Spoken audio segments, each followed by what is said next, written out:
Step right up, dummies, and listen to the stupidest sports show on earth with Rodney Newpol and Tim Van Stratton. Well, hello there, dummies. Welcome to episode number 27 of the stupidest sports show on earth. My name, of course, is Tim, the Say Hey Kid Van Stratton. My nickname, mine and alone. With me is Rodney Newpol. He's not a primetime expert. He's nothing. He's a nobody. He's still living in an alley. He lost his mansion a couple weeks ago with a string of bad primetime games, but he is back. And we're back after a week. We had no show on Black Friday. Rodney, first of all, how was your Thanksgiving? It was good, man. It was good. It was nice and relaxing, like we talked about. Kind of a day to just kind of chill out, and was able to see some pretty good basketball over at Washington on Friday, and then went downhill from there over the weekend. I hit that like 24 to 36 hour stomach bug. Oh, the worst. Absolute worst. I do not need to give details. I promise. I do not need to give details. You guys have all been there before. It did not go well. But I'm back, and here we are. Tuesday, already December 3rd. So like I was out all day Sunday, like literally had no idea what was going on all day. And then yesterday I was like, holy shit, it's December 2nd already.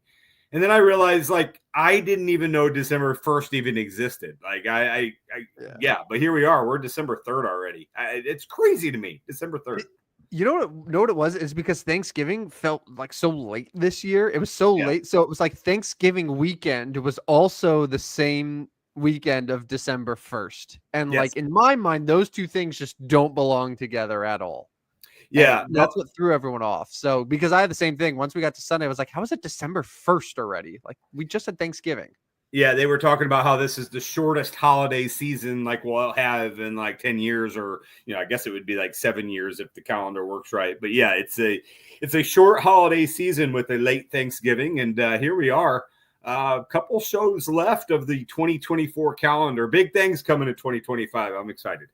Very, very excited. By the way, in case you want to follow us and all of our nonsense, give us a follow at Stupid Sports Show on Twitter. And also, we are back on Substack as well. Rodney, I forgot about picks today, but Rodney was back doing some picks. And give us a follow there, and you get a daily email with some of our daily best bets for betting, rather than just the once a week segment that we do here on the Stupidest Sports Show on Earth. I feel like we covered it pretty well, so let's get into it, shall we? Yes, sir. Today, let's do it. The college football playoff bracket was updated.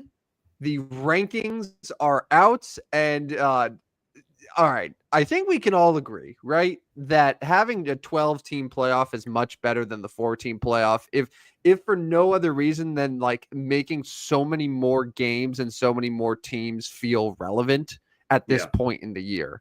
Like, I'm very, very excited that there are so many teams like SMU and Boise State and Indiana and that Arizona State that have stakes that otherwise we would never be talking about in this situation.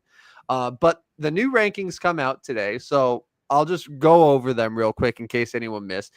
No real surprises early on. Oregon, Texas, you're 1-2, followed by Penn State, and Notre Dame is now in number 4. I guess that early season loss to Northern Illinois really doesn't matter because Notre Dame right now is sitting in one of the top 4 spots. Following them is Georgia, Ohio State, Tennessee at 7, SMU at 8, Indiana should be good at 9, then Boise State, Alabama, and Miami. Yes, but Miami can, or excuse me. I know we had Miami still in the top 12. However, with all of the rules about, the conferences coming in, like the conference champions, Miami is currently the first team out right now, where instead it would be Arizona State who gets in as the 12th seed. Initial impressions, Rodney, of what we're looking at for this CFP bracket. Yeah, so no real surprise. Alabama will be one of those teams in. I mean, I think we kind of guessed that was going to happen, and we would get because of all of the rules that come into play, we'll get a Notre Dame Alabama first round matchup, possibly in South Bend. I think it would be more interesting to see Alabama come to Bloomington, Indiana, and play that game. I know Big Ten fans would love that, seeing Alabama go on the road to a Big Ten team. So obviously there are some implications, and that's what we'll get to next this coming weekend with the big college football games, and still could shake some things up. There are some factors that come into play, but like what happens if Oregon loses to Penn State? What happens? Who then is the one? Is Texas the one? Where does Oregon fall? How much do you punish teams that make this game this weekend? I guess like for Boise State, they made their conference championship, but if they lose their conference championship, they fall out, right? But so should they have made their conference champion? It's crazy. There's a lot of factors playing into it. There are some teams that obviously feel left out. Miami would be one of them. Even like a South Carolina who had a good finish of the year. Heck, guys around here talking about Illinois should be in this talk. But anyways, Colorado is another team that people are talking about. But anyways, yeah, I like the bracket. I mean, so first round matchups, Arizona State against Penn State, Tennessee against Ohio State. Is that right?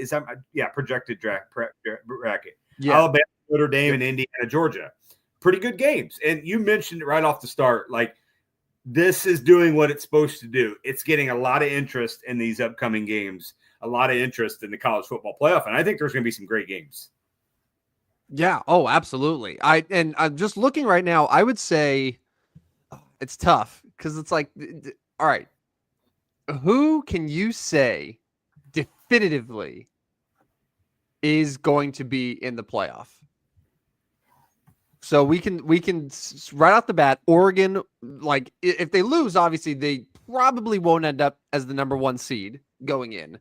But I have a good feeling that Oregon, win or lose, is going to be there in the playoff.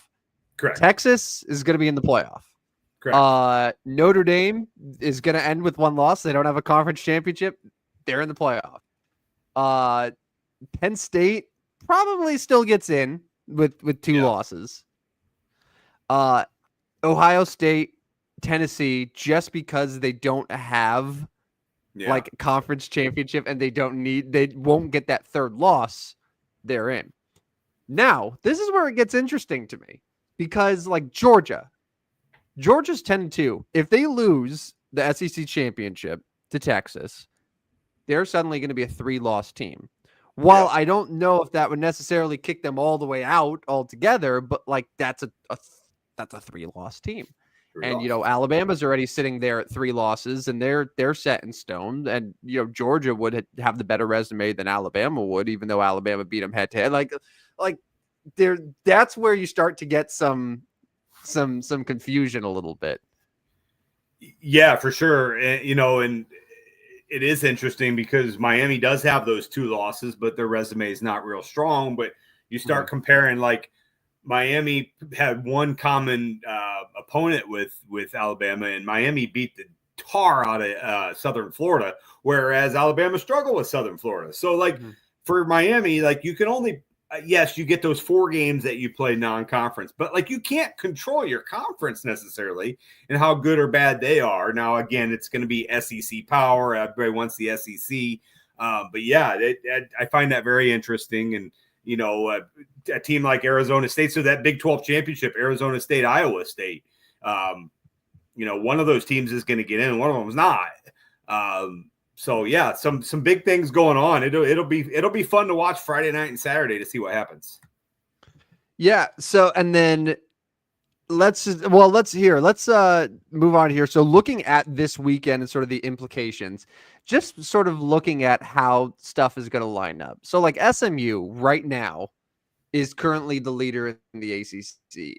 The bracket today has SMU as one of the top 4 seeds. I believe they're the 3 seed right now. Yeah. So all 4 of the top seeds are 4 conference champions. Is that correct? Yeah. Yeah. The Big 10, the Big 12, the SEC, and the ACC. Right. So work with me here. So if Clemson beats SMU, obviously Clemson will get in. But yes, would Clemson go all the way from, they're 17th right now. Would they go all the way to that top 4 seed? They are. Yeah, they would be. The ACC champion will get a top 4 seed. Or would it be the Big 12 champion? Well, no, they're already in there. It's the Big 12, the Big Ten, the SEC, and the ACC. Who's the Big 12 champ right now that's in? Because there's Oregon, which is Big Oh, Ten. none of those There's five are in. Texas, Yeah, which you're is right. SEC. There's SMU, which is ACC, and then there's Boise, which is Mountain West.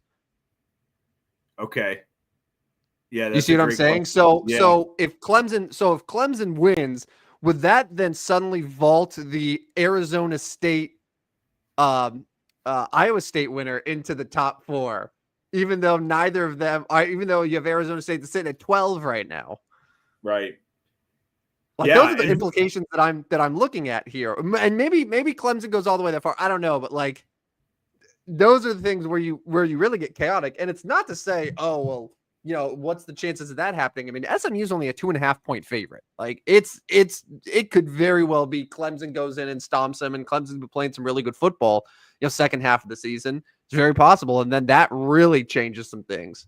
Yeah, no, that's interesting. It's interesting to see. And honestly, Boise State's no gimme to win their game as well. They have had and UNLV's had a really good season for especially for losing 2 of their top dudes early in the season. UNLV's won 4 straight. I mean, I think the first time they played it was a 29-24 game at the end of October. So Boise State's not a lock to get that to win that game.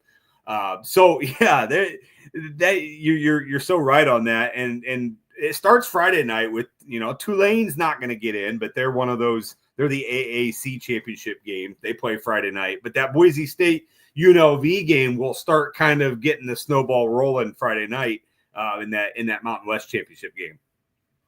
Yeah. It's a good thing that it's basically a home game for boys. Is it at It is a home game. Boise State Stadium? Okay. So the Mountain West does give the overall the regular season champion the conference championship game. They've done that for quite a while now, and so they're at home. They're only a 4-point favorite at home against UNLV. Beat them by 5 the last time. For Boise, like here's your opportunity, and we'll talk Heisman next. But here's your opportunity. Like you've got this opportunity on a national stage, a standalone game, a chance to get in the college football playoff. You should be getting Ashton Jeanty 40 carries. That dude should be getting the ball all day, every day. He had 37 carries in his last game, 226 yards. I was going to look up last time they played UNLV. I'm pretty sure he torched them for that one. Let me look this up real quick.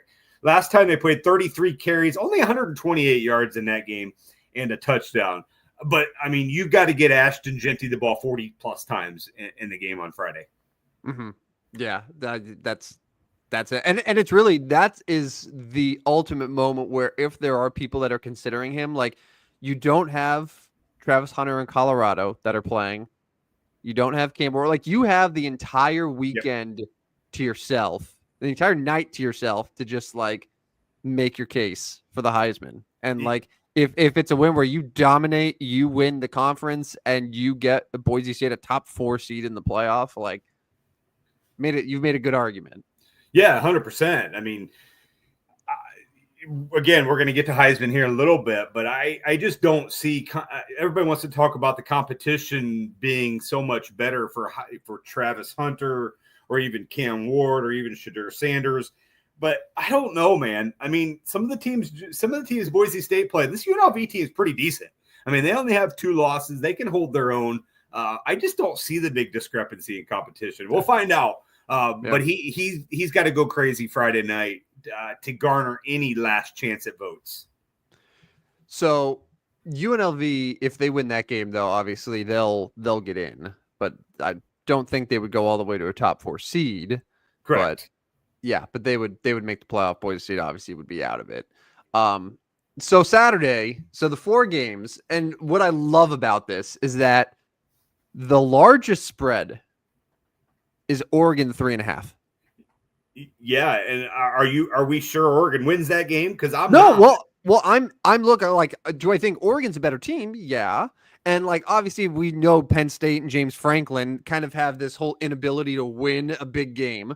That said, like, and maybe this is dumb because Oregon has been, on a Big Ten schedule the entire year, but I'm like, Oregon's gonna go all the way to Indianapolis. Like it's not the easiest thing for them. Whereas like Penn State's got to go, just like they're used to it. playing, in that area. Like that's kind of a dumber argument to do. And like, I would still, in 10 matchups, I think Oregon wins 7 of them against Penn State, but like, just something to consider. But like the fact that that's the largest spread that we're going to see, because Arizona State's a 2-point favorite, Texas is 2.5, but the game is in Atlanta. Right. And then you have SMU 2.5-point favorite in a game that's in North Carolina. So like, yeah. And so like back to that Penn State Oregon game, like I get the motivation is certainly going to be there for Oregon to win a Big Ten championship, to be the number 1 overall seed. But like in the back of their mind, they also know that they can lose this game, right? Mm-hmm. Like they can still lose this game and be in a great spot and still win a national title. And like the only team that hasn't lost a game, I don't know, man. I think if I'm betting this right now, I'm taking Penn State plus 3.5. I'll look into it a little bit more and we can discuss it on Friday. But because Oregon could win that game by a field goal. 100%. You win it. Yeah. 100%. Like that could happen. Yeah. And so, yeah, Penn State was very close to beating Ohio State for a lot of points. And then just like Ohio State really got lucky in a few spots and were able to win that game late. So it's like Penn State is right there of being an undefeated team. Like they're a good football team, but it's just more, the track record is particularly under James Franklin.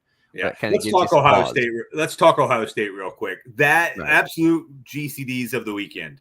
Like how can you lose at home to Michigan? And honestly, like I wouldn't have been opposed, and I'm not a big fire the coach type guy all the time, but like I would not have been opposed to Ryan Day being dismissed on Sunday or Monday and say, you know what, we're going to go to the college football playoff without you because you obviously cannot get this done. 4 years in a row of losing to your number 1 rival, 4 games in a row. It hasn't been 4 years, but 4 games in a row of losing to your number 1 rival. A completely unprepared, probably the biggest spread upset of the year. I mean, it was 3 touchdowns, and to go Michigan to go into Ohio State, Michigan on just a downright poor season for the Wolverines. It was inexcusable. And then to not condone the fight.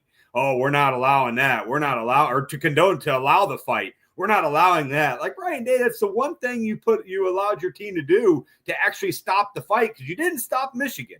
I thought that was completely disgusting for Ohio State and just embarrassing. Yeah, everyone was talking about the fight after the game, and there are a million different ways that you could have problems with that, from the Ohio State players trying to rip the flag away from one of the equipment managers and the interns or whoever it was, and then the cops pepper spraying, just a totally unnecessary reaction to what was happening. But like, what baffled my mind more than anything was Ryan Day just sort of staring at it with just the most blank expression. Yeah. There was no sort of like, hey, trying to wrangle up his players. There was nothing. He just was sort of looking, and it was just like his brain froze, and he's just staring, and there's no reaction to it. No one's talking to him. He's talking to nobody. It was just a bizarre display of quote unquote leadership. Yeah. And yeah, I'm with you. He's someone who I think is proven now that yes, he's a fine coach because of where he's at. Yeah. And Ohio State is one of those schools and one of those programs that in a lot of ways it's going to recruit itself. But Ohio State could do a lot better. Yeah. And I think more Buckeye fans than ever would agree with that at this point. Yeah, it won't shock me if they do move on, regardless of how they do. I mean, and it may be one of those you win a national title or else type situation. And honestly, that may have been his blank stare. Like that's probably the blank stare he had, is like literally spinning about what is going on in his life. Like, we did it again. We lost to him again. I know what's coming. We're going to get to the college football playoff. I have to win. I have to find a way to win 3 games against the top 12 teams in the country. And that's going to be tough for him because this Ohio State team is just not that good. We've seen it several times, and really even the Indiana game. Yes, they blew out Indiana, but that was a lot of self-inflicted wounds by the Hoosiers. I mean, just turnovers after turnovers, poor special teams play. That game was not indicative of how it went. And other than that, there's been some games this year where Ohio State hasn't looked all that good. So yeah, no, I'm looking at they scraped by against Nebraska. Yeah. The Penn State one in a lot of ways could have gone either way, and Ohio State, got a couple fortunate bounces later on. And I mean, they took advantage of a pretty easy schedule. It's like, yeah, they crushed Northwestern, Purdue, like the really bad teams in the Big Ten, like Michigan State. I don't think anyone's going to sit here and say, "Oh yeah, that's by far and away the best team in the conference." Like, I don't think anyone was going to say that, even if they did beat Michigan, right? And then they just proved on Saturday. So, yeah, so I think as of right now, just based on how the weekend looks and how the bracket looks, I think the only matchup that really feels set in stone is that Ohio State Tennessee 8-9 in the first round. It feels like that one, like none of those teams are going to move, and they're just going to stay right there. So if that's the case, then Ohio State, let's say they win at home, then gets a rematch against Oregon. Yeah, that'd be fun. It will be on a neutral field, right? Because it's only at the home stadium, I think, for the first round, and then quarterfinals on is neutral field.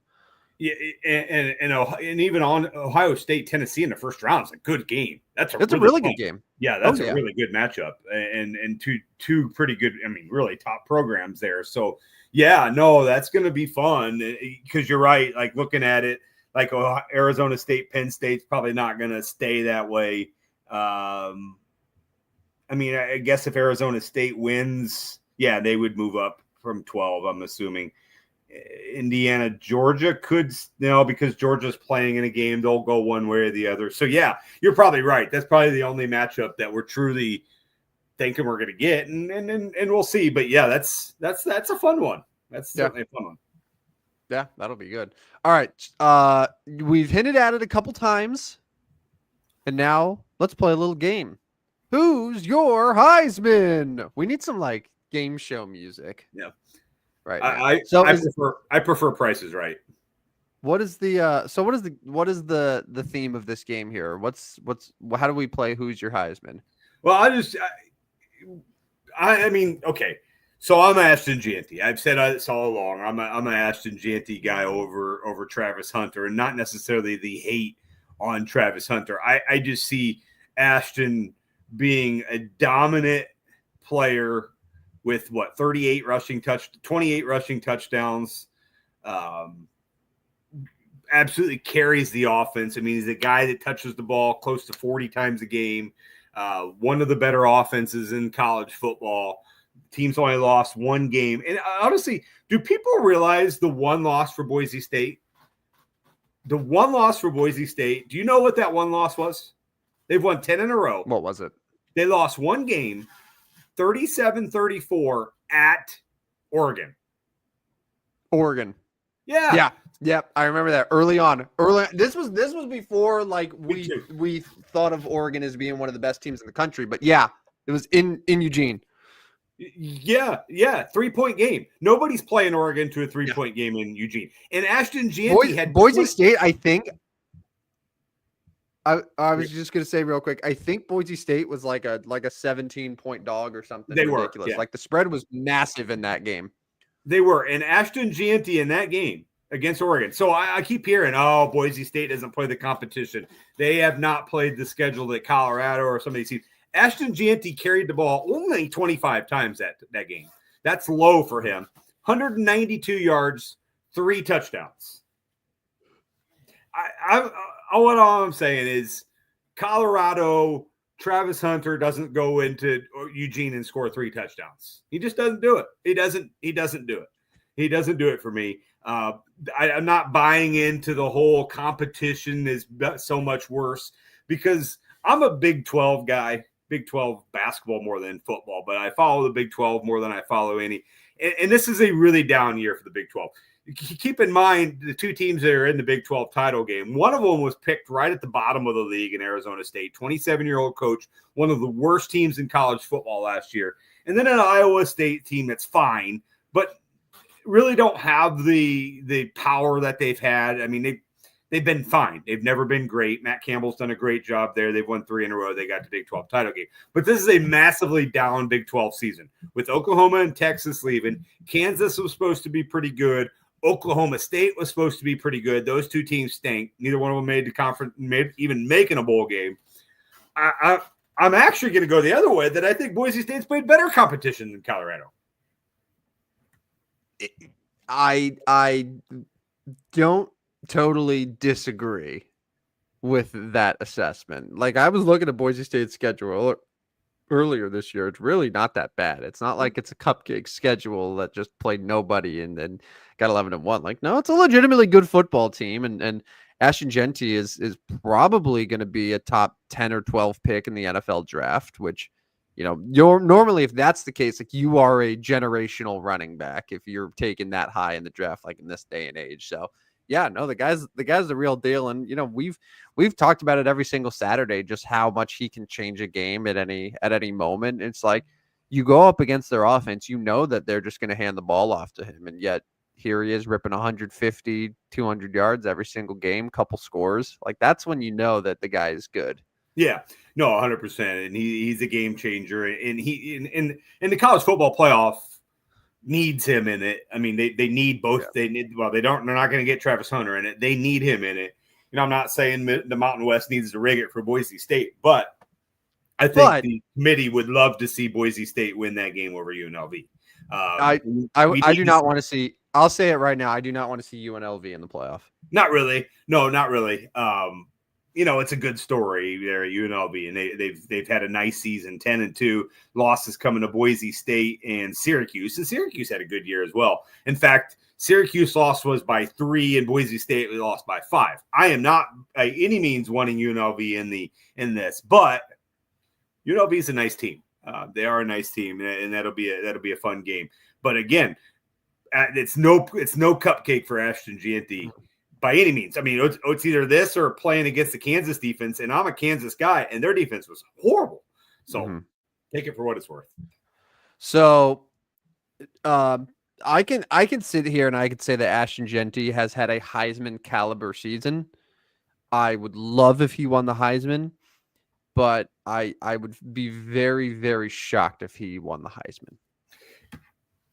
Yeah, Vegas doesn't lie, right? I mean, the odds have shown us for weeks that this is going to Travis Hunter. Yeah, and you know, like, let's give Travis Hunter his due for a second. So, for perspective, the only defensive player to win the Heisman, Charles Woodson from Michigan, 1997, played the bulk of his snaps on defense.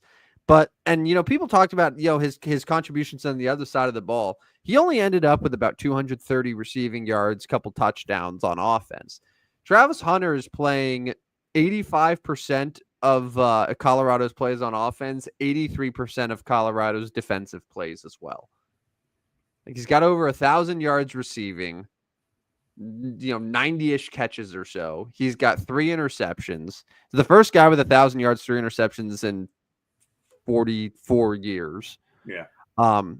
Like, it's not just that he's doing both. Doing both at the level he's doing is incredible. Doing both so successfully to the point where NFL teams, like, there's a real debate about, oh, do you draft him and play him primarily as a cornerback or as a wide receiver? That's amazing. And so, like, let's give him his credit here. And that's not like, that's not saying, oh, Ashton Genty doesn't deserve it, because I think Ashton Genty's having just a phenomenal year that in any other situation, I think he would be the Heisman frontrunner. But even going against quarterbacks like Cam Ward, but I think Travis Hunter is just doing a season that we've just never seen in college football. Yeah. So I mentioned that Vegas doesn't lie. Travis Hunter currently on DraftKings is minus 6,000 to win the Heisman, while Ashton Genty's plus 1,600. So yeah, I mean, that just like, you don't. Yeah, I mean, they're telling you don't bet Travis Hunter. It's not worth it. He's gonna win it.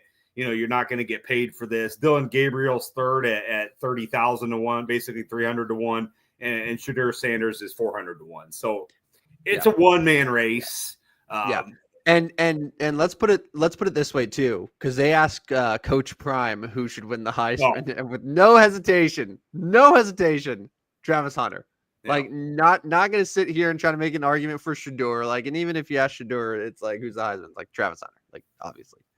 So I mean, listen, I can't realistically be upset that Travis Hunter is going to win the Heisman, because what he's doing has been awesome. It's just I feel bad because Ashton Genty in any other season would absolutely deserve it. Yeah. Well, we'll find out. So Heisman should be a week from Saturday, I think. Heisman award. So what, the 14th, maybe? Thanks, December 14th. We'll find out then. But so one more question on college football before we get to NFL. Sure. What does Genty have to do on Friday night to make the odds as close as he can get it before the 14th? Like, if he goes for 250 yards and 4 touchdowns, that would help. So he moves 16 to 1 to what? 8 to 1? Maybe. Yeah. Maybe. Still a massive underdog regardless. Yeah. And like Travis Hunter, like his stats they're done. Like, he's set in stone at this point. It would have been awesome if Colorado was able to get to that Big 12 championship. It would have been a huge ratings boost as well. But yeah, no, for sure.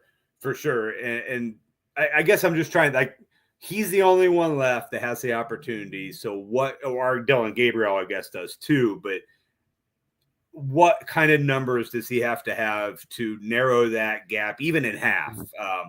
I just threw out 250 and 4. I mean, I don't think. No, but like, honestly, that's probably accurate, because did he end up over 200 yards in his last game of the weekend? He did not go over 200 in his last game. No. So I think he's had 200 plus rushing yards just one time in his past 6 games now. Okay. So, which that definitely kind of slowed his momentum a little bit. But he had 226 against Oregon State. Okay. So that's 2 times in the last 6 games. So yeah, if he can do 250, 260, multiple touchdowns, that'll help. But I have a hard time barring 500 yards and 6 touchdowns where he's going to really make that much of a dent into his odds. They'll move a little bit. They'll move because people, I think bettors will just like overreact to that performance and try to cash in on that level of value, and the odds will move in toward his favor, but not enough to where it's really gonna make Travis Hunter suddenly an underdog. Right. Let's talk about NFL, why don't we? What do you think of this last weekend? So I'm just going to go out there right now and say I spent 0 time Sunday. I couldn't. My eyes physically could not stay open while I was on my sick bed. But I was able to see a little bit of last night's game. Maybe start with last night's. Like, okay, so everybody loves the Jameis Winston story. But, like, if this is like a Josh Allen throwing 2 pick six, like, we're killing him today. Or a Patrick Mahomes or Lamar Jackson. Like, because Jameis Winston is a backup, that's why we're like he's like the lovable character now. Like, well, it's because it's just in here on the Jameis Winston national treasure thing. I just want to be cute in here. I think that the whole Jameis thing has kind of become a meme. Yeah. If I'm being honest, like, he's more meme than actual NFL quarterback now. People just love his infectious personality. They love his inspiring pregame speeches, and all of that is great. And the fact that you can have a backup quarterback come into a Monday Night Football game and throw for 497 yards and 4 touchdowns. There's no other backup quarterback in the NFL that will give you that performance against anybody. But he threw it 58 times. I know. I understand that. Remember, Rodney, the year before Tom Brady got to Tampa Bay, Jameis Winston had 5,000 passing yards for Tampa, right? This is just like, this is part of the experience. But there's also the totally reckless gunslinging where with all of those yards and those touchdowns, it means boneheaded throws. And he had 3 picks yesterday. 2 of them were returned for touchdowns. So that's just what it is. And that is the reason why he can never be a long-term answer for any team at quarterback, why he is reserved for the rest of his career to be this high ceiling, low floor backup that if a team just needs to try to shake things up, you put Jameson. And we love it because it's entertaining. Like, that's what it is. I don't think anyone is saying Jameis Winston deserves a shot to be a franchise quarterback somewhere. Someone should sign him to a long-term deal. No, it's because he's incredibly entertaining on the field, off the field. In viral clips, when he's doing interviews, when he's throwing 93-yard touchdowns, when he's throwing a ball that gets picked and ran back 70 yards for a TD. All of it's part of the viewing experience that just makes it fun that we don't see anywhere else with a backup quarterback. So I'm going to get off the Jameis Winston talk real quick. The Bo Nix dime to Marvin Mims. It was nice. Incredible. It was nice. It was nice. You know, it's what amazes me about Bo Nix is that if you watched Broncos games the first few weeks of the year, there was an allergic reaction to any pass thrown more than like 5 yards past the line of scrimmage. Yesterday, it felt like every Bo Nix throw was just a rocket that was going for 20 plus yards. Yeah. So to see how he's evolved on a week-to-week basis to go from dink and dunk game manager to full-on gunslinger has been incredible. And he overcame a 500-yard, 4-touchdown performance from the other team's quarterback, and they put up 41 points on a pretty good defense. Now, granted, a couple of those scores came from the defense, but Bo Nix is continuing to be right there on the Rookie of the Year conversation. The Broncos are at 8-5. Did you think that team would be 8-5 at this point in the year? Absolutely not. And it's Bo Nix has a lot to do with it. Sean Payton also has a nice chunk of what to do with that as well. And that's a solid team. Now in the AFC, I think they're probably in trouble, but that is a nice team. I did not expect them to be 8-5. No. So you were asking about the rest of the NFL Week 13. Yeah, so let's just start right here. All right. Matt Eberflus, unfortunately, is no longer going to win the Coach of the Year. Yeah, I think his odds have taken a little bit of a tumble. Yeah. But no, you bring up a good point, and it's just like it's moments like that are a reminder, because we always talk about, Vegas knows best, odds makers know best. That's a reminder that sometimes, every now and then, the odds makers have no idea what they're doing. Oh, yeah. Because there was no reason that Matt Eberflus should have been anywhere near the Coach of the Year award. And you and I knew that. We saw that and we're like, this is maybe one of the dumbest bets that you can ever make. Yeah. Not gonna win the Coach of the Year, and the Bears game really signified the Bears season. 4 losses in the final minutes. I mean, it's a 4-18 that could really be 8-4. Things go the right way. They manage things correctly. Are you concerned at all with how the Lions basically blew that game? Are you concerned, Matt? Your boy Dan Campbell, are you? I mean, so we won't get Lions. Well, we do got to talk Lions Packers because it's Thursday. But are you concerned with the Lions there? A little. I'm more concerned with just their personnel. They've been absolutely getting decimated with injuries. They got so many guys on the IR right now, and it's really testing their depth. But yeah, I would like a Man Campbell team to be a little bit more concrete in the second half and really put teams away rather than letting the Bears get into it. I mean, Caleb deserves his flowers too. I mean, the Bears offense really held in there and like they deserve their respect, and maybe they just outsmarted the Lions there for much of the second half. But yeah, I'd probably feel a little bit better if they would have just put their foot on the gas, kind of like what we saw earlier in the year, what they were doing against teams like Tennessee and like Dallas, where they were just obliterating teams and not letting them get back in it. So sure, they're a little bit of concern, not enough though to where I'm gonna say, oh, the Lions are in trouble here, because ultimately they won and they're 11-1. They've won 10 games in a row. That should be celebrated. Yeah, that's rapid fire through week 13, and we'll come back to the Packers Lions coming up on Thursday. So good call on the Packers Dolphins. Tyreek and Tua and their coach were all frozen, just completely frozen. Tua ended up with 365 and 2 TDs though. Yeah, but throwing the ball 46 McDaniel. pass attempts. Oh yeah. Not what you want to see from your head coach, by the way. Just no, literally just freezing. The Chiefs still have a deal with the devil. It's unbelievable. I'm just giving quick headlines on each game. Kirk Cousins, I think I texted on Sunday. I predict that Kirk Cousins will have one more start for the Atlanta Falcons. Oh snap! Okay. Ronnie, he threw 4 picks on Sunday at home in a game that they should have beaten the Chargers. Agree. CJ Stroud still struggling. I put a stat. I sent it to you guys where was it in the last 6 weeks and this is just a fantasy football perspective, but in the last 6 weeks, CJ Stroud is QB 33 in fantasy football. Wow, that's not very good. That's awful.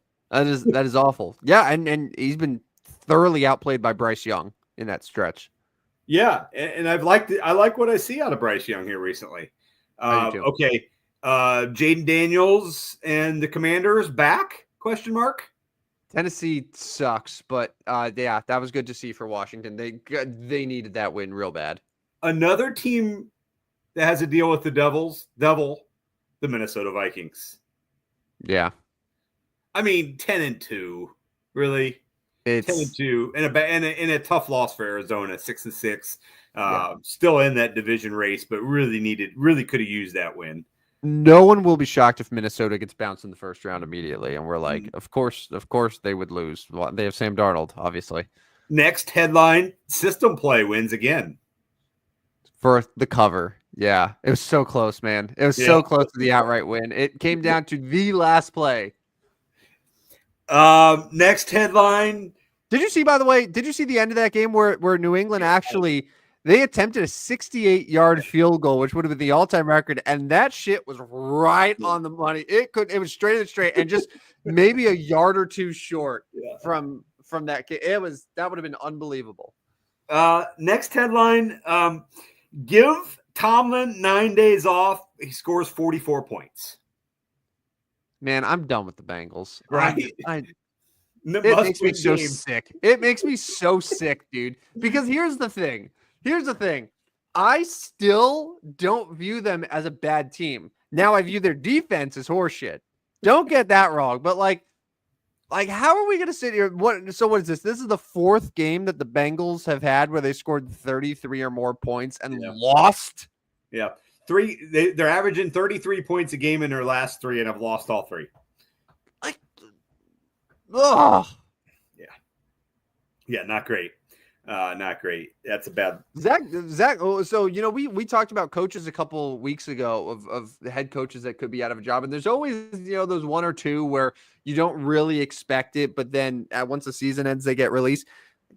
We have to have that conversation about Zach Taylor at some point. Yeah, I agree with you. Next one's going to be pat on the back to me. The Seattle Seahawks go into the Meadowlands and beat Aaron Rodgers again. So Aaron Rodgers is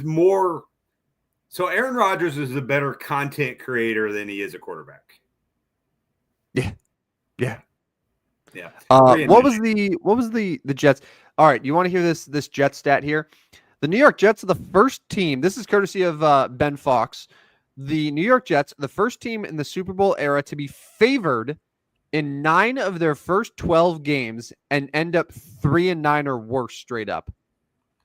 Yikes. That's not very good. mathematically, that might make them the most disappointing team in NFL history. Yes, but they got one big win that we'll always remember. How did that happen? Like, Probably because we put $300 on the guy who's been QB 33 the last 6 weeks. Good point. Next one we'll get to McVay Magic wins again. Rip Taysom Hill. Are the Rams good? No. They're like they are the ultimate 6-6 team to me. Yeah. And could be 9-8 and go to the playoffs. Yeah, and I would be terrified to face them. Oh, 100%. Yeah, like my buddy Sirianni as the 2 seed hosting 7 seed Sean McVay. Oh God. Oh no. Oh no. I don't want this to happen. I do not want this to happen. Well, they wouldn't be the 7th seed at least. Well, They'll win the win. They'll be the 4. Yeah. But there would be a revenge game there. They would get like Minnesota or Green Bay. Mm-hmm. So okay. I thank God, because I do not want my buddy Nick Sirianni taking on Sean McVay first round. No. Well, if the Eagles end up getting the 1 seed over the Lions, and you have the Rams as the 4 seed there, they would play in that divisional round. Yeah. Next one, Baker plants his. I don't know. Baker wins again somehow, some way in overtime. A wild game there. Panthers should have won that game. Panthers actually should have won that one straight up. I bet a money line at halftime, even though I wasn't even awake. Skeeter's boy Bucky Irving is having quite the little breakout now. Yeah, but Skeeter played Rachaad White. Ugh. Yeah. I didn't quite understand that. I went back and looked at some of his lineups. He had some Rachaad White. I don't know why. Anyways, Eagles win in Baltimore. So, okay. You've got to give a little respect to them winning in Baltimore. Yeah, no, it's a good win. Now, if Justin Tucker was, not horrible, then maybe it would have been a different scenario. But yeah, listen. While I think Nick Sirianni is incredibly overrated and is just trying to his job is to basically not make a super talented roster, arguably the most talented roster in the NFL, actively worse. Last year, he made them actively worse. This year, he's just keeping them on the course. And they added Saquon Barkley, and it's clearly worked out great. And yeah, the Eagles are a very good football team. That's exciting. That's great. They'll do it in the playoffs. Last one, San Francisco 49ers officially cooked. Yep. Good night. See you, Niners. Officially cooked. 5-7, blowout loss in like 7 feet of snow. Josh Allen caught his own pass for a touchdown. So he had a passing touchdown to himself. 49ers are cooked. But that begs the question. We'll talk one betting line right now.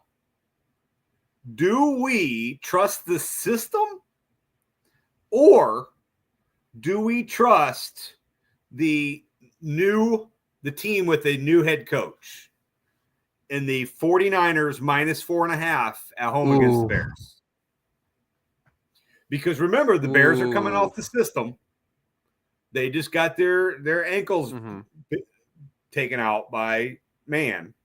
But they have a new coach. And so you always factor in a new coach being a little bit of momentum. 49ers are down to their third string quarterback, Isaac Grendo. Former Louisville legend. We're taking the system, right? Oh, Rodney, we've had a very dedicated system play now, but I'm going to tell you a couple things that worry me about the system. So, number one, the system usually works when the team that the Lions have just faced are facing a good football team. Right now, the 49ers have not been a good football team. No. That's number one.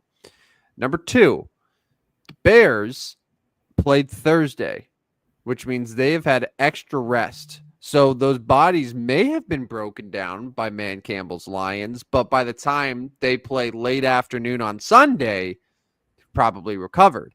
That extra time is also extra time that the Bears have now had with their new head coach. Ergo, I kind of like the Bears in this one. And I know that that's not what you want to hear, the system. And also, like, we have to look at the Bears and say, yeah, they're 4-8, but like their 4-8 is almost exclusively because of coaching Yeah. and just because of these late game blunders where you said it earlier, they could very easily be an 8-4 football team right now. So you have to sort of factor that in as well. The 49ers also are now down to their third string running back. Brock Purdy is still sort of banged up. Just nothing seems to be going right with San Francisco.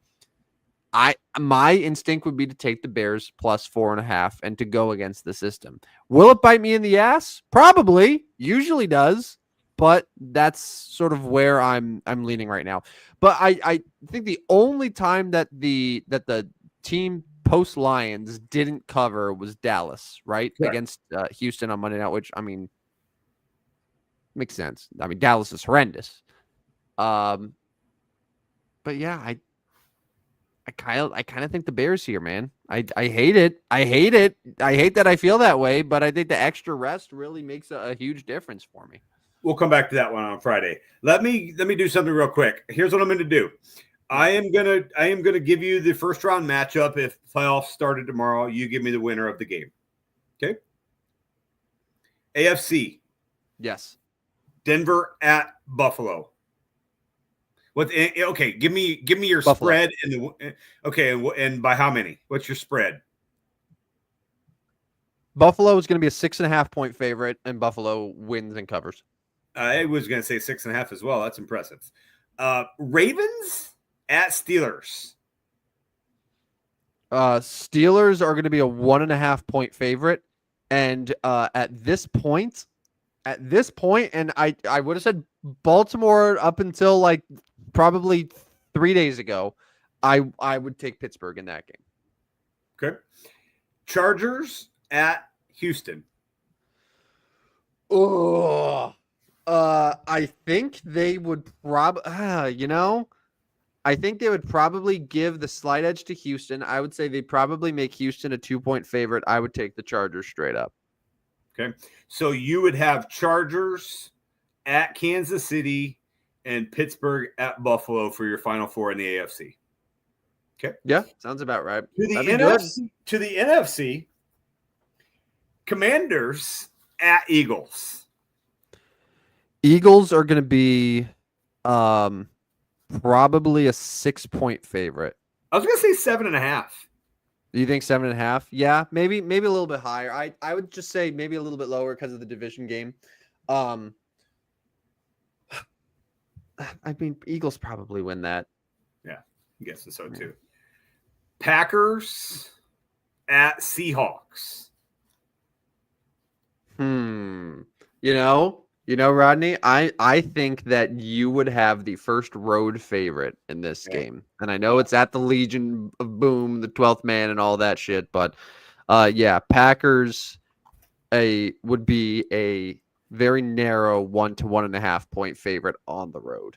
Yeah. I would take the Seahawks though if that was the case as a home underdog. Yeah. And then the last one, Vikings at Atlanta.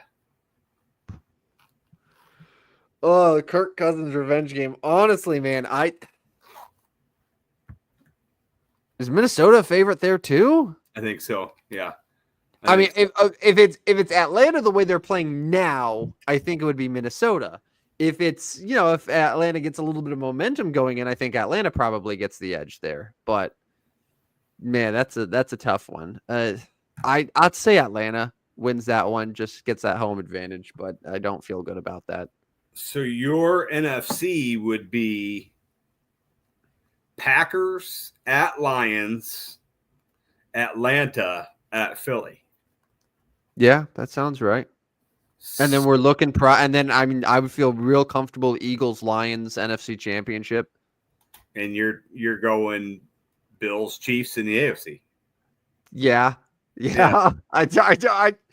I like, honestly, that's the chalk, right? Yeah. But do you see any other outcome?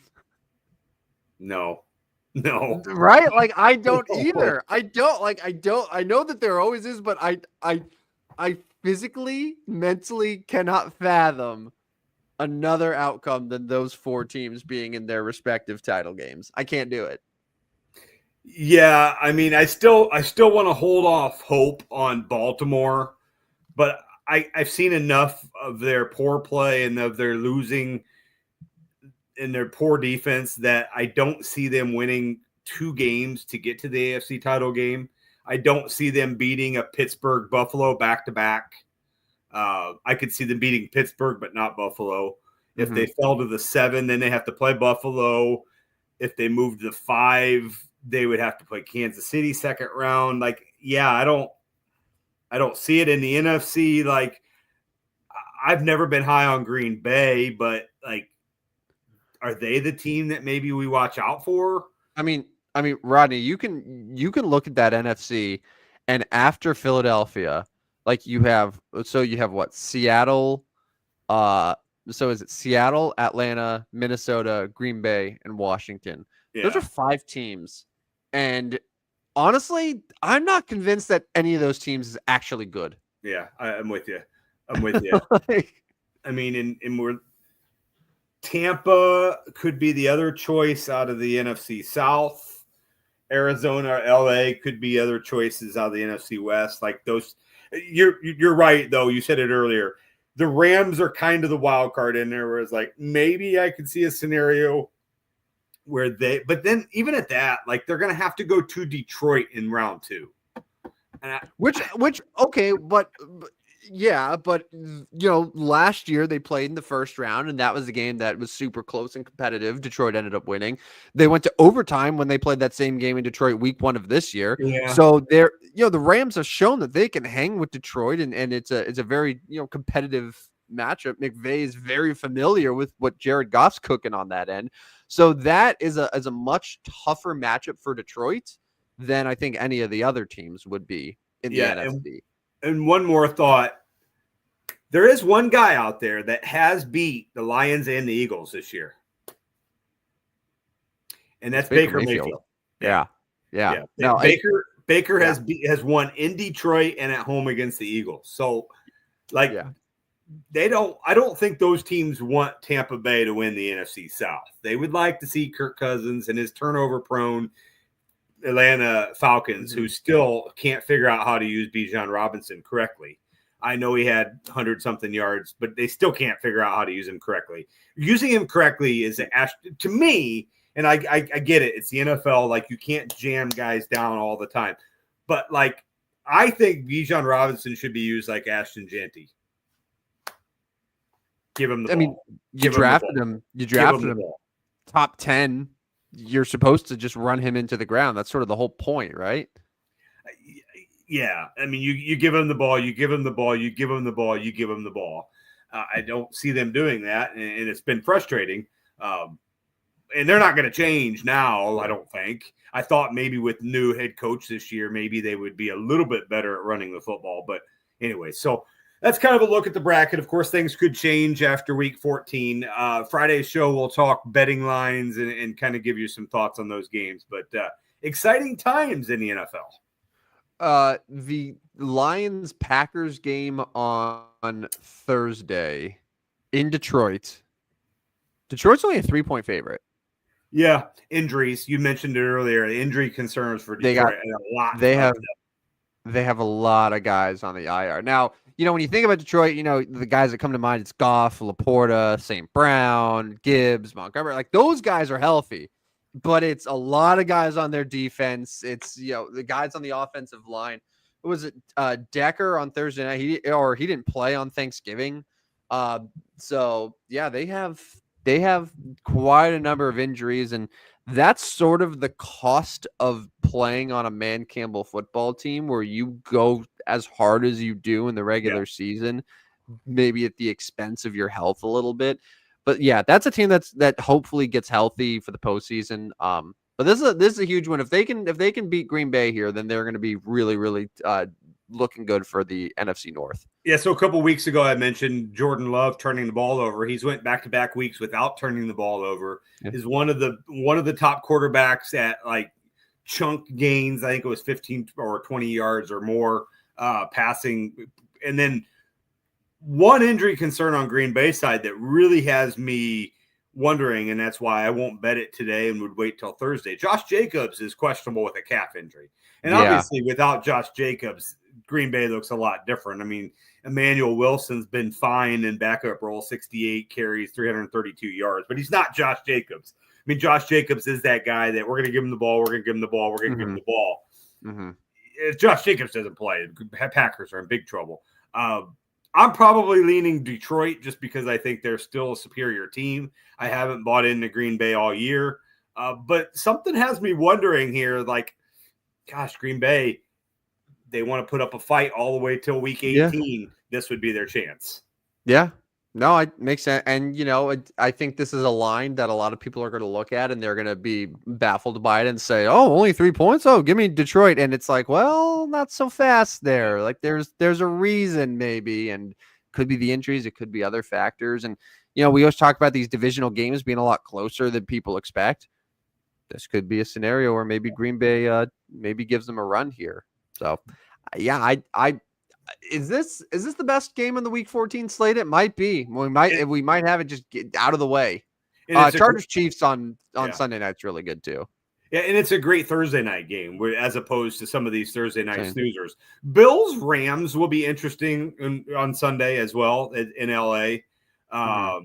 Seahawks Cardinals for NFC West implications. I feel like they've played the half dozen times this year. After the Packers Rams Thursday night games, we got Rams at 49ers, Broncos Chargers, Seahawks Bears. That Broncos Chargers game was the one that got moved to Thursday night that a bunch of people were upset about. Yeah. And of course, we have some Wednesday night games coming up with Christmas Day. Yeah, we do. Chiefs at Steelers, Ravens at Texans. A good slate of games there. Good doubleheader. NFL's trying to steal the NBA's thunder, and they will. Rodney, my wedding anniversary is on Monday, December 9th. And at first I was like, oh, there's Monday Night Football there. It's Bengals Cowboys. Yeah. And I have to say, I'm very much looking forward to going on whatever date I need to go on to avoid watching that game. Yeah. I remember your wedding, by the way. Yeah. Thanks, man. You were there. It was there. It was cold then, too. It was cold then. David, it'll be cold on Monday, I'm sure. But, no, I don't. No, I'm not going to sit at home and postpone my wedding dinner or my anniversary dinner so I could watch Cooper Rush light up the Bengals defense and get me pissed off as Joe Burrow loses a game where he throws for 375 yards and 4 touchdowns. I'm not going to do it. Jamar Chase getting 250 of them. No, I would get so triggered just watching that again. God, they're still actually in the hunt. Like if you look at the NFL sort of standing in the graphics, the Bengals are still one of the teams in the hunt right now at 4-8. Yeah, but that's a lot of work to do. They got a lot. I mean, obviously every game now is a real must-win game as opposed to the fake must-win games that they've had all season. But yeah, and honestly, that's a winning schedule for them. Cowboys, Titans, Browns, Broncos, Steelers. But Cowboys, Titans, Browns, you're looking at 7 and 8 going into that Broncos game. And we keep wondering if the Broncos are going to fall. And they're not. They're 8 and 5. Like, all they need to do is win like one more to seal that over Cincinnati. So, yeah, Cincinnati's got a lot of work to do. It's not happening. They've lost every single game I've said is a must win for them. Every one of them. Yeah. Every single time I've said it's a must win, they've lost. Yeah. Everyone. Colts at 6 and 7, I think are probably toast too, but we'll see. Yeah. Although the Colts still have the Titans, Giants, and Jaguars to finish the season. So you never know. And Anthony Richardson looked pretty good. He did. I can't tell with him. He in the same game, he'll give me four plays where he looks like a top 10 quarterback and 4 plays where he looks like he should be out of the league. Yeah, no, you're probably right. But I feel like, I guess because I play him at a very cheap price on DFS, he puts up pretty good numbers for that. I mean, he'll run two touchdowns in. He may throw for another one or two, ends up with 20 something points. And okay, yeah, we can handle that. Anyways, that's the NFL week 14. All right. Shall we wrap things up with the Barry Bonds stat of the day? If you got one, that would be great. I do have one, yes. By the way, because we didn't have a Friday show, we did not have best bets for betting. We will have our best bets for betting on Friday. Just a reminder that Rodney's record is that it's 29-20-2. I am 18-32-1. We'll probably reset him at the end of the year, though. Start fresh for 2025. I think that's good. I think everyone wants that, particularly me. All right, Barry Bonds stat. We got winter meetings coming up. Rodney's already saying his goodbyes to Nolan Arenado. It's baseball season, kind of. But anyways, we will talk about one of the greatest players of all time, maybe the greatest, Barry Bonds, as we do to wrap up every single show. We always talk about Barry's 2001 to 2004, arguably the best 4-year stretch of any player in baseball history. And there are a million different stats that you could find from this 4-year stretch, but I will give you this one. From 2001 to 2004, Barry Bonds played in 573 games. He reached base in 539 of them. In case you want to do the math there, don't, because I already did it for you. That's approximately 94% of his games in a 4-year stretch where Barry Bonds reached base. Wow. That's impressive, Barry. And again, we pride ourselves on being the stupid sports show, the stupidest sports show, some might say. So we don't try to get too bogged down in the numbers, but I just want that to sink in. 94% of his games for 4 years, he got on base. Yeah, that's pretty good. Come on, man. That's pretty good. That's pretty good. Angry. Pretty good.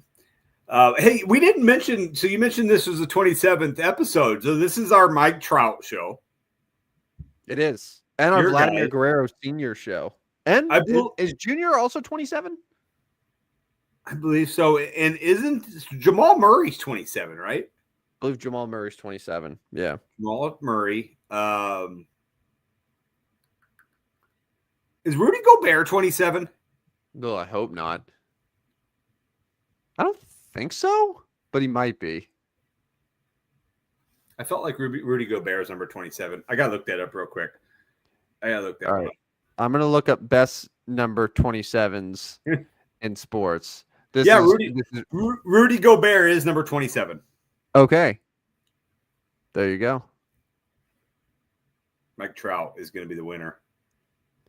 Scott Rowland was number 27. Scott Rowland was 27. Yeah, very, very talented, very hardworking, hard-nosed player. Hall of Famer. Yes. Mo Vaughn? No, I thought Mo Vaughn was 42. Yeah, you're right. Big Papi? Big Papi was 34. Yeah. There was a Red Sox. It was 27 that reminds me of those guys. Let's come up with that. I don't remember. I feel like. Do you remember Scott Niedermeyer, the former Devil and Ducks defenseman? Are we sure David Ortiz wasn't number 27? Yes, I'm sure. David Ortiz was 34, famously. David Ortiz must have wore 27 at some point. Like with the Twins? I don't know. I don't know, man. I see David Ortiz in a 27 jersey. Let me. Yeah, with the Twins. So when he started off with the Minnesota Twins, he was number 27, and then he was 34 with Boston. Okay. I am gonna go out on a limb and say that for the 27th episode where we talk about athletes wearing the number 27, David Ortiz is not someone I'm ever gonna mention. No, you're right. You're right. He's popped up. He popped up, and that's what ranker.com. You know what that is? That is us getting to episode 36 of the Stupidest Sports Show on Earth and dedicating it the Shaquille O'Neal show because Shaq wore 36 with the Boston Celtics to end his career. or 45 calling it the Michael Jordan. That's what I'm saying. Like, I'm not doing that. I'm not doing the Big Poppy 27 thing. No, you're right. You're right. I just that's what I get for looking at ranker.com in the middle of the show. So Mike Trout, he's our winner tonight. Yep, there you go. All right, well that does it for the Stupidest Sports Show on Earth, episode number 27, the Not Big Poppy Show. You can listen to anything that you missed from tonight from other podcasts at Spotify, Apple, iHeart, and like we mentioned, give us a follow at Stupid Sports Show on Twitter. All right, well that just about covers it. That was a fun show, and we'll do it again Friday morning. We'll recap, hopefully, fingers crossed, a very exciting, memorable game in Detroit.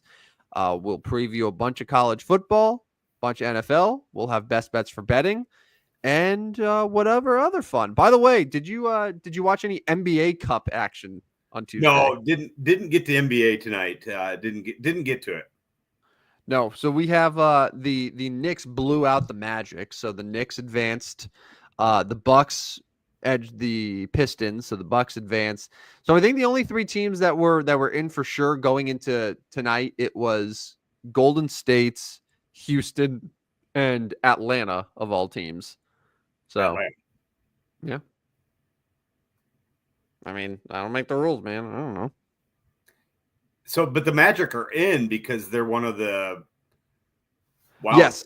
Yeah. So the Magic were still in. So it was one of those things where it was like the winner gets in between the Magic and the Knicks. So yeah, so the Knicks won, but yeah, the Magic still get in. So it's Magic, Hawks, Knicks, and who was the Bucks.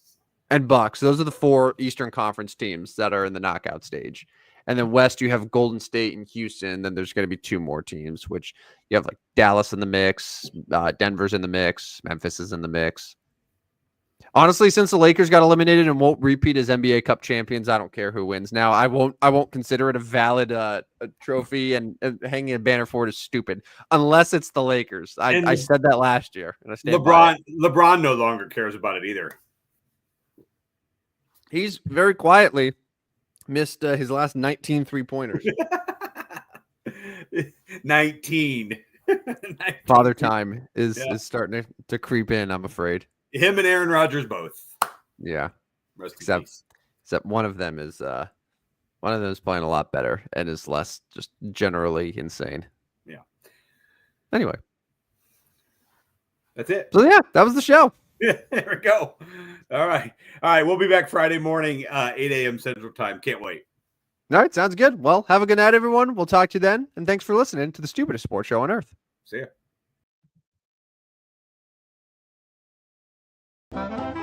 Step right up, dummies, and listen to the Stupidest Sports Show on Earth with Rodney Newpol and Tim Van Stratton.